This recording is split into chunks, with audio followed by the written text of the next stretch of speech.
ہوتا ہے کہ مصر کا کوئی ادیب لڑی توڑ رہا ہے، فارسی میں جو اشعار کو سناتا ہے تو ایسا لگتا ہے کہ سادی شیرازی کی ساری زندگی کو انہوں نے پڑھ لیا ہے، چاندی کا رنگ نظر آتا ہے اور اعلیٰ حضرت کا وہ خلوص نظر آتا ہے۔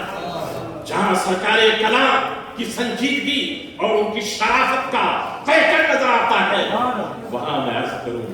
عزیزان ملت اسلامیہ، بات طویل ہو جائے گی، میں عرض کرنا چاہتا ہوں کہ آپ حضرات نے یہ دیکھا اور علماء کرام سے سنا کہ طویل مدت تک 60 سال کی مدت کوئی کم مدت نہیں ہوتی ہے، 2-4 سالوں کے بعد بھی حالات کچھ اچھے ہوتے ہیں، لوگ کنارہ کش ہو جاتے ہیں، اپنے قبروں میں بیٹھ جاتے ہیں،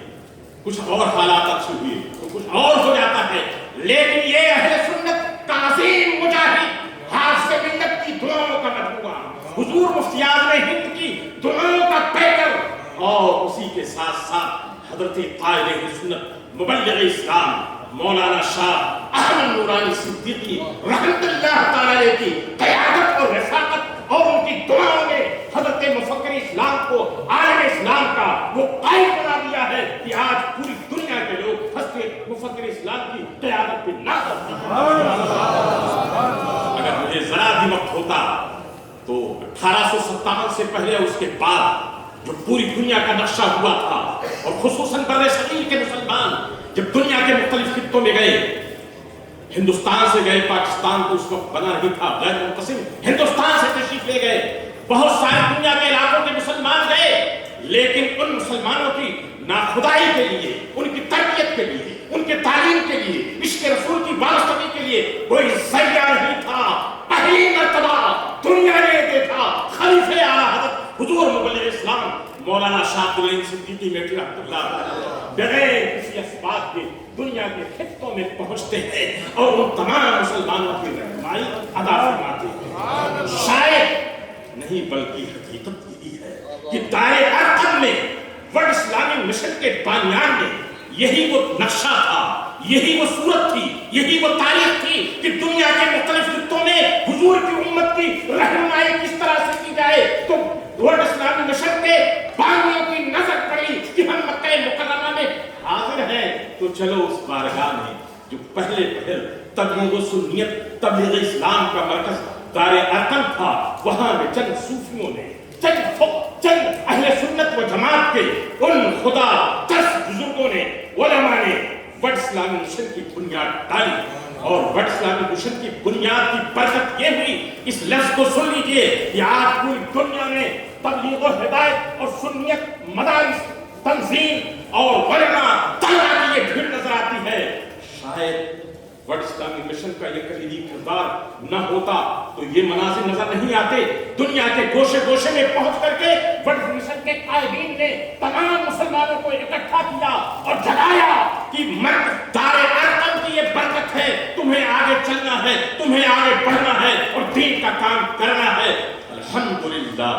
1992 میں حضور قائد سنت کے حکم پر حضرت کی دعاؤں سے جب میں ہالینڈ مسجد طیبہ آیا تو بڑے قریب سے مجھے دیکھنے کا موقع ملا کہ آخر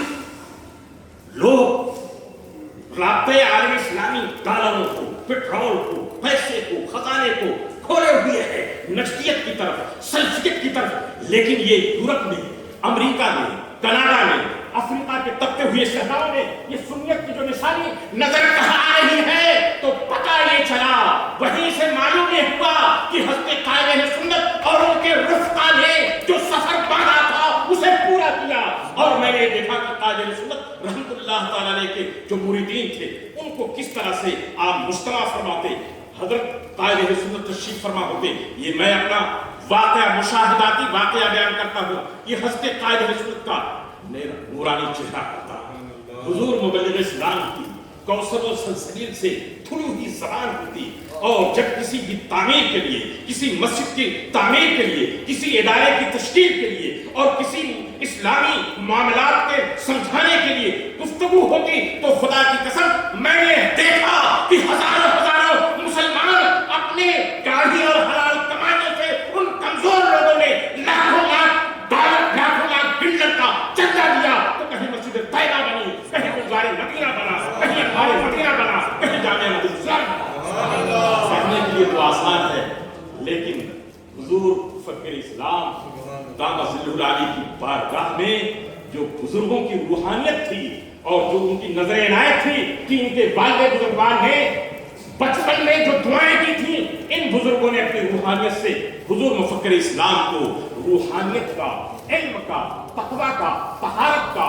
اور علم و ادب کا ایسا شاہکار بنا دیا کہ اپنے تو اپنے غیر بھی کہتے ہیں کہ اگر ہماری جماعت میں دو چار علامات جمع ہو جائیں تو ہم آزاد کو فتح کر لیں گے۔ اللہ رب العزت کی بارگاہ میں دعا ہے کہ رب تبارک و تعالیٰ صحت و عافیت کے ساتھ حضرت کے سائے رحمت کو اہل سنت پہ دراز فرمائے، اور میں ہاتھ سے ملت علیہ رحمت الرحمان کے اس قول کو دہرا کر کے اپنی بات کو ختم کرنا چاہتا ہوں۔ آپ اس تصویر جانا کو دیکھیں، پیکر جمال کو دیکھیں، پیکر علم کو دیکھیں، وقت کو دیکھیں، لیکن ایسا معلوم ہوتا ہے